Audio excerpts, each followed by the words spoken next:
रांझन चवे हिया आसा मुंहिंजी, हिम्मत जो करया सेवा तव्हांजी, छो त नाहे भरोसो शरीर ते, छो त नाहे भरोसो शरीर ते, भल पायां थी मां ज़िंद पीर ते, बासु बास्यां थी मां ज़िंद पीर ते, मुंहिंजी बेड़ी अथई विच सीर ते, मुंहिंजी बेड़ी अथई विच सीर ते, भल पायां थी मां ज़िंद पीर ते।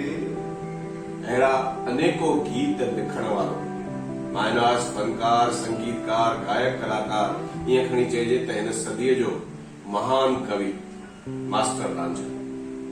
मास्टर रांझन जिन जा उन्हनि जे जीवन में लिखियल गीत अॼु बि हर कलाकार जी ज़ुबान ते आहिनि। विश्व भर जा सभई कलाकार इहो गीत गुनगुनाईंदा आहिनि ऐं ईअं खणी सम्झो त उन्हनि जो पंहिंजो प्रोफाइल, उन्हनि जो पंहिंजो कैरियर इन्हनि गीतनि खां सवाइ अधूरो आहे।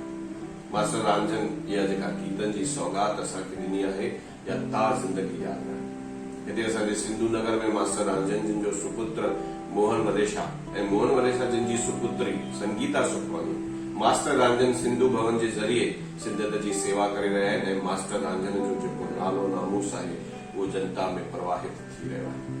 अॼु मास्टर रांझन जिन जे जनमॾींहं जे 101 जनमॾींहं जे मौके ते वीटीवी सिंधी ग्रुप जे सभिनी कलाकारनि जे पारां उन्हनि खे ढेर सारियूं शुभकामनाऊं। जय झूलेलाल।